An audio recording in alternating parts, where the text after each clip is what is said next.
Welcome to the Capital Link Shipping Master Series. I'm Randy Giveans, Head of Maritime Shipping Research at Jefferies, and I'm here with Stamatis Tsantanis, Chairman and CEO of U.S.-listed Seanergy Maritime Holdings. Seanergy is a dry bulk company that owns 9 Capesizes and 2 Supramaxes, totaling 1.7 million deadweight tons with an average fleet age of about 8.5 years. So today's interview with Stamatis will look at the dry bulk sector overall, and then we'll talk more about Seanergy's competitive advantages and how they strategy for the market going forward. So, Stamatis, let's start by looking at the dry bulk market in general. Obviously, the market's pretty tight here. Rates have rallied on the Capesizes from 10 to 30,000 a day into December, then have fallen back, obviously, with some seasonality. So, if you can touch on kind of where the market is currently. Thank you. Good morning, Rani. Nice to be here, and good morning to everyone. A little bit of a history about dry bulk and where we are today. I mean, we have to look back the last let's say 5-6 years. The market in 2016 collapsed into a 30-year low. So we always have to have in mind that where we are today, we are in a very strong recovery phase as compared to the lows that we saw. But you know, what we experienced in 15 and 16 was not basically, you know, a low market or a seasonal low market or a cyclical low market, but it was the lowest part of the last 30 years. So it's very important to know that the market, even though it has gone up significantly from the all-time lows, it's still also much lower than when the historical averages stand. Okay. Now, looking closer at the demand side, what are some of the biggest drivers for demand for your Capesize vessels, specifically iron ore trade, coal trade? If you can kind of touch on some of those. Thank you.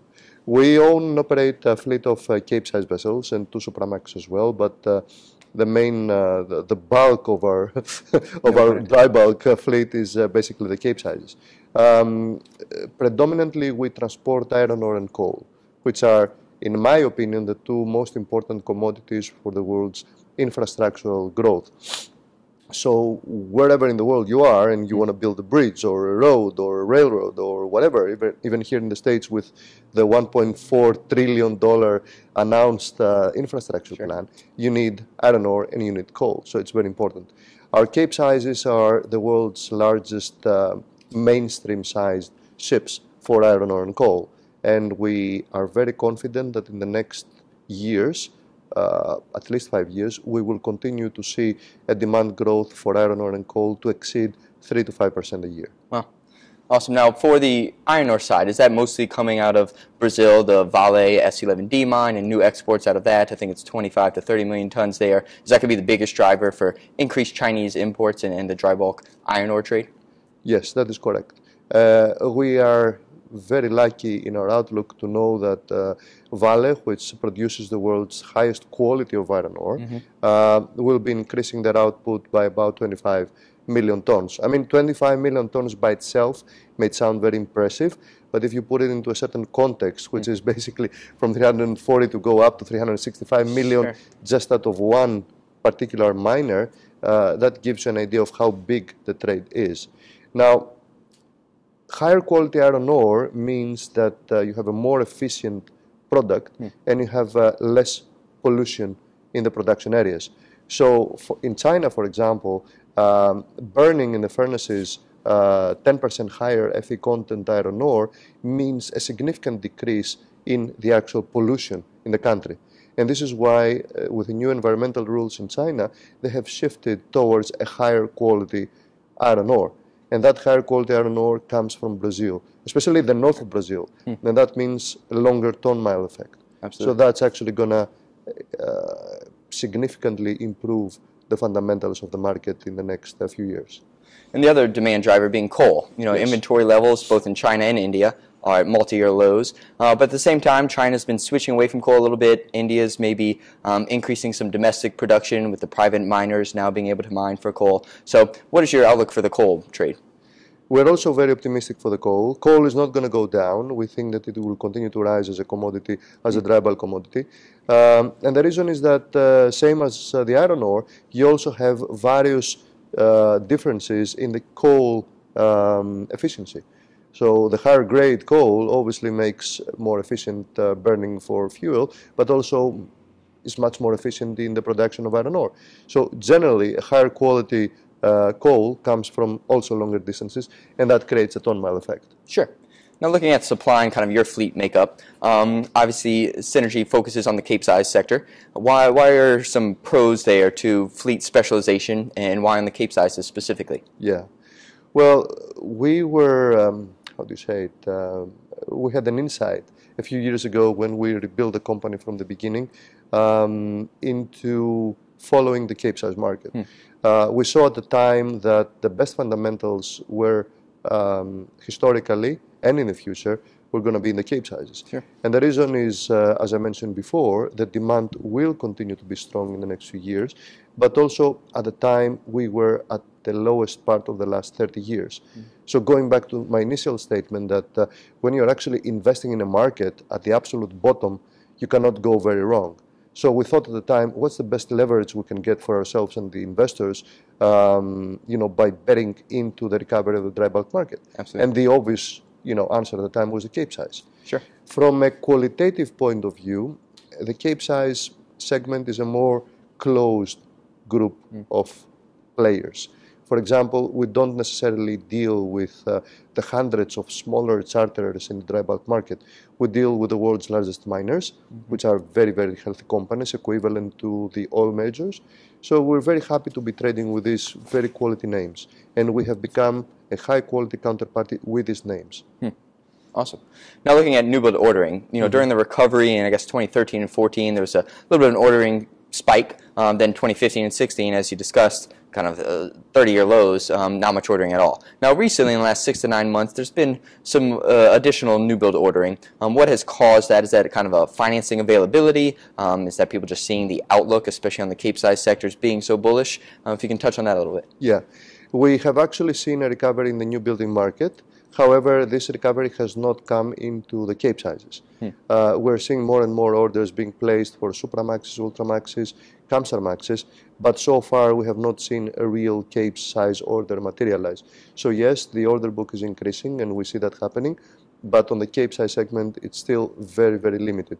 Sure. The standard Capesize order book currently stands at about 2% of the current fleet, which is the lowest point of the last 15 years. And this is what I was explaining before, that when you have this low supply fundamentals, it creates a very big supply squeeze in the market, and that's going to be reflected in the rates in the next few years. Sure. And with that, right, the dry bulk order book to fleets under 10%, Capes being probably the smallest of those with 2 to 3%. Now, it looks like the new building vessels, as discussed, are getting a little larger and larger. So most of the Capes being that 175 to 180,000 deadweight tonnage. Now you're seeing orders for 208,000, 320,000, 400,000 on the Vale Maxes. Kind of what are the reasons behind this trend for larger tonnage? Well, the Vale Maxes, let's start with the Vale Maxes. The Vale Max is a strategic investment for Brazil. Brazil, as you know, as a country, does not have any flat areas. So the minute that they produce, they mine the product, they have to ship it elsewhere. So the Vale Max is a strategic tool for them because they need to move the product very quickly. However, first of all, Vale is not moving only with Vale Maxes. And second, they're not moving the Vale Maxes so much in China. They have 2 big transshipment stations in Malaysia and Oman, where they ship it to other places as well. So, excuse me. In my opinion, the Vale Max is not necessarily a bad thing for the market. It actually creates, some sort of a flow of the product. As far as the Newcastle Maxes, it has proven in the last few years that people tend to get back to the standard Capesize deadweight level. And we are in constant discussions with our charterers in Singapore and in other places, and they all tend to prefer the standard 180,000 deadweight ship. Sure. And generally, the bigger the ship, the more limited are your options. For example, now in China, with the consolidation of the steel mill industry, which everybody knows about that, we tend to deliver more product point to point. Sure. You cannot fit a Newcastle Max up the Yangtze River so easily. So it has to be a standard Cape, and that creates more flexibility in moving the cargo. Sure. Okay, and then looking at the opposite of fleet growth, scrapping. Scrapping from 2011 to about 2016 averaged over 25 million deadweight tons a year. Yeah. 2015 and 16 were both 30 million deadweight tons. Obviously, that was in a very low rate environment. 2017, rates rallied a little bit. Scrapping got cut in half to about 15 million deadweight tons. Yeah. What are your thoughts on scrapping for 2018 and 19? Obviously, a lot of it is rate dependent, but a lot of it is kind of the older tonnage aging out of the fleet. There is a natural churn rate. I mean, certain amount of ships need to go out of the market. So, we know for a fact that about 20 to 30 ships a year will need to exit the Capesize market. Obviously, it's not going to be as high as what we saw in 15 and 16, Sure. but that was that was again the lowest part of the market for the last 30 years. And generally, the market at the time needed a cleansing, to put it in. That's fair. Right now, I think that there's a very tight demand and supply balance. Over the next few years, we will see a shortage of supply. So I don't anticipate an increase in scrapping to take place. But this is not going to be anything of a problem for the market. Sure. Now, before we get into Seanergy specifically, I'd like to talk about two of the kind of headlines that have been around the market recently. First being U.S. tariffs on both aluminum and steel. Yeah. The U.S. is kind of putting these 25% tariffs on steel, 10% on imported aluminum. How is that going to affect the dry bulk market and dry bulk trade? For the time being, we see a very limited effect on the dry bulk trade. We don't anticipate, first of all, we export mostly iron ore into China. And we don't necessarily see that as an effective measure to tamper the growth in trade. So in our opinion, it's not going to be a big problem for us. But the biggest thing about the U.S. policy in the future is the drive for infrastructural growth. So no matter how you see it from every angle, one way or another, the U.S. is going to need steel. Sure. Whether they will import the steel or they will make it here, one way or another, you have to transport iron ore. So one way or another is going to be positive for shipping in the long run. Got it. Makes sense. And then the other one being IMO regulations. Obviously, with the IMO 2020 and the low sulfur mandate coming out, seems like a game changer for the shipping sector overall. How is that going to affect specifically dry bulk shipping? Well, every new regulation always has a certain period of how do you say it? Transition. Yeah, transition period. So we see that being applied every now and then in shipping. We're not worried about that as a company. We've made a very extensive research about the new regulation, so we're not so much worried. It's going to be good for shipping because people are focusing in the incremental investment, which may be substantial. However, what they're missing to see is that a big amount of the tonnage is going to be out of the market to implement these changes. Sure, should accelerate scrapping. Exactly. Yeah. So it will accelerate scrapping. You will need to install these things. So it's going to take a downtime, which may be quite significant. But on top of that, those that will choose not to implement the scrubbers and the new Annex 6 rules, they will have to do a lot of slow steaming. And slow steaming means fewer and fewer available supply in the water. Sure. Now, given your focus looking at Seanergy specifically on the Capesizes, highly levered to kind of Chinese coal and iron demand, as we discussed, how do you think about concentration and diversification of geographical risks? Yeah. I know iron ore or coal especially is going to India as well, but a lot of it is Chinese demand related. Yeah. Well, 9 out of 10 of our trips end in China. Sure. So, it goes without saying that China is the biggest demand driver for our fleet. As a company and as a strategy, we tend to split the tonnage of the company between the two main geographical areas. So we keep about 50% of our tonnage in the Pacific area, okay, which is the round trip of Australia, and 50% in the Atlantic, which is the round of Brazil into China. Awesome. Now, the dry bulk market is still the most fragmented across all of shipping. I think the top 10 owners only own about 15% of the overall fleet. Yeah. So kind of what is your take on either being a potential acquisition target for your Capesize exposure, obviously pretty attractive assets at this point, or is the way forward staying your own company and just organic growth and additional second-hand acquisitions? We are in very good place right now, so we don't want to grow bigger just for the sake of growth. Sure. We like it the way we are, and the operational leverage we have created is very significant. Just to give you an idea, for every 10% increase in asset values, a mere 10%, our NAV doubles. Sure. So for a 20% increase, we triple. So we're in a very good place right now. Also, as far as consolidation is concerned, you always have to have in mind what kind of other people's problems you're merging with. And this is something that we don't want to get into a situation where we have to deal with other people's legacy situations, to put it this way. That's fair. That's fair. Now, one of the downsides, I guess, is having that smaller fleet is maintenance and dry docking issues. If one of your vessels go into maintenance, that's almost 10% of your fleet out for that time period. So how do you kind of mitigate your downtime on those vessels and spreading out your kind of dry docking? Yeah.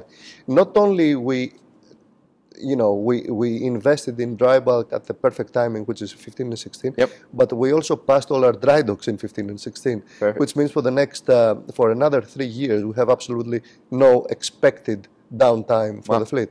Okay. So on that basis, it's a good question, but it doesn't really apply for 18, 19, and the beginning of 20 for us. Sure. Now looking at your balance sheet a little, Jelco Delta Holdings extended a loan from January 18 to January 19. So with that, is that more of a sign that the lenders are seeing the positive improvements in the dry bulk market, or is that something you asked them to do? Can you talk a little bit more about that? Yes. We have excellent relationships with all of our lenders.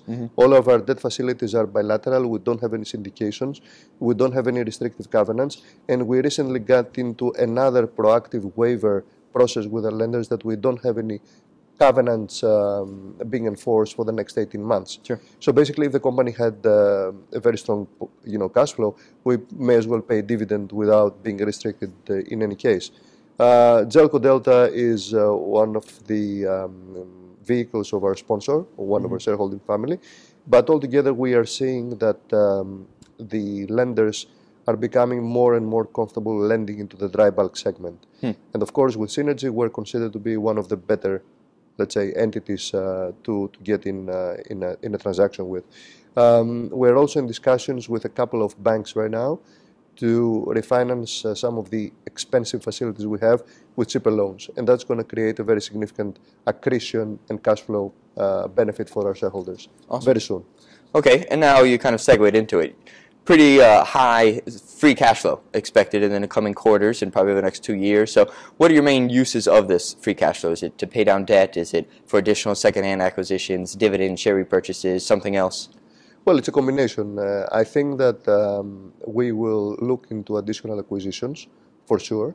We think that the window will be there for another 3 to 6 months to further increase the fleet. We will most certainly try to reduce our debt, but we already have a debt repayment amortization schedule, so that is being reduced by itself through the cash flow. So there's no need to use any additional cash flow to reduce our debt, so we're very comfortable with that. And dividend is, of course, one of our top priorities in the near future. And the more we get into a sustainable recovery in the market where we can lock in more and more tonnage into a period market, into a period contract, we will look into, reinstating a dividend in place. Awesome. Well, sounds like the dry bulk market outlook is pretty bullish on both the high demand and low supply growth coming, and Seanergy is well positioned for that with all the low age Capesizes. So with that, thank you so much for being here, and thank you for joining us. If you have any questions, feel free to reach out. Thank you, Randy, and thanks everyone for watching.